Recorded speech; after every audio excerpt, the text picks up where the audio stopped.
Rehabilitácia, rôzne druhy terapií, sociálne poradenstvo a rôzne kultúrne činnosti. Toto všetko dostávajú seniori, ktorým by inak hrozila nuda. Zastavili sme sa pri niekoľkých z nich. Nemusíme variť, len jeme a spievame. A čo spievate? Všelijaké pesničky, jaké nám napadnú, tak také veselé, zamilované a také. Terapiu vlastne máme každý deň v podstate. Máme milé terapeutky, dievčence, tie nás vždycky zoberú do parády, takže musíme zo seba vydávať, čo teda v nás ešte je a naučiť sa novému. No a je tu ináč výborne. Ja tu teda veľmi rada chodím a myslím, že by som mohla odporúčať každej staršej dáme. Môžem povedať, že veľmi. Nie je to formálna záležitosť, ale je to taký denný dom, do ktorého chodíme a z ktorého večer zase naopak vychádzame. Takže sme radi, že toto zariadenie je. Stacionár má v porovnaní s domácou opatrovateľskou službou isté výhody. Napríklad kontakt s ľuďmi, podporu sebestačnosti a zamedzenie izolácie.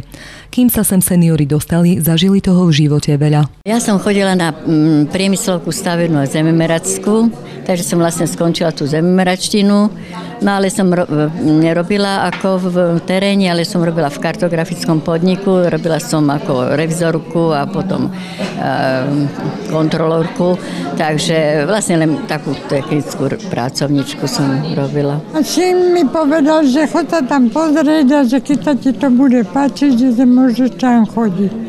Tak mne sa to zapáčilo. Myslím si, že sa nám za ten rok podarilo ten cieľ, ktorý sme si stanovili, a to je mať plný počet klientov a všetkých klientov spokojných. A nielen klientov, ale aj ich rodinných príslušníkov.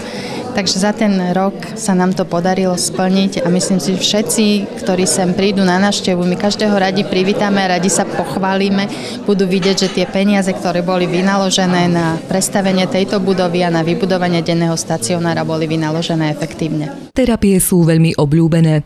Ide napríklad o precvičovanie pamäti, logické myslenie či tvorbu keramiky. Je to nielen príjemné trávenie času, ale pomáha to aj zdraviu. Či sú to tréningy pamäti, či sú to také činnostné terapie, pracovné, vyrábajú veľmi veľa výrobkov z papiera, z hliny, z textilu. Oni si spievajú, chodia k ním na návštevu, či už detičky, či seniori z denných centier, chodia na prechádzky, po obede si trošku zdriemnú, dajú si kávičku, takže asi takýto je ich deň. Máme taký nepísaný harmonogram dňa, ktorý teda tak relatívne dodržujeme. Ono vlastne klienti si vyberajú činnosť, je na nich, čo si vyberú a k čomu teda inklinujú, čo teda v ten deň budeme robiť.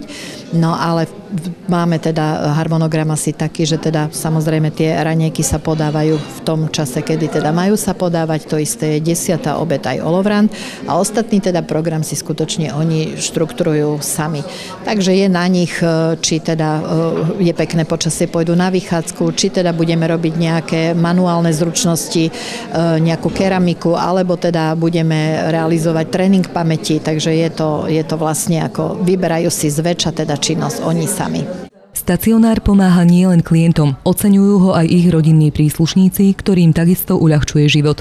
Je to pre mňa väčšie odľahčenie, ako keď som bola mladá a dávali sme deti do škôlky, do školy, lebo vtedy je človek sám fyzicky zdatnejší a zvláda to všetko. Ale pre mňa ako 54-ročného človeka, keď ja uťahaná prídem z roboty a babka sa mi vráti domov, usmiatá, nadúpaná informáciami, skúša nás, čo sa oni v tejto škôlke svojej naučili, kade tečie Dunaj. A ty vieš, aké je hlavné mesto v Rakúsku? A takéto otázky doma potom riešime. Ona príde nakrmená, opatrená, čistá, pozitívne naladená, s fungujúcim mozgom.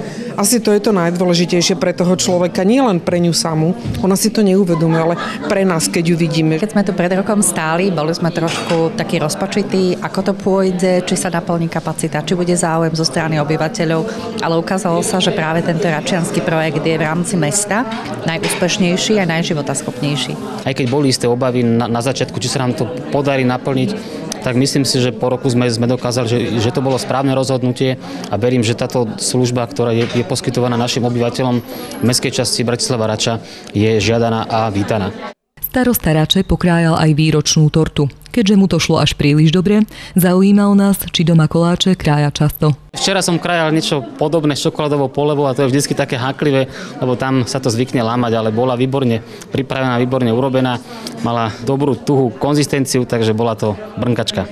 A vy osobne máte také koláče rád? Ale myslím, že hej, ale dneska trošku som začal zase s nejakou dietou, takže dneska ten koláč bude bezo mňa.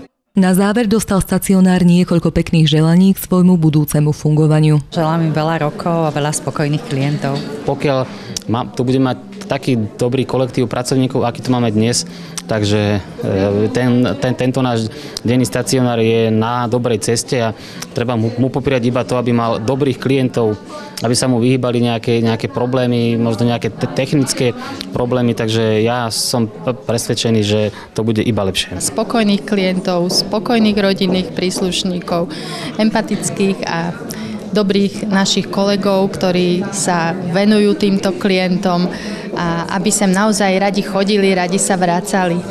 Pre televíziu Bratislava Katarína Macková.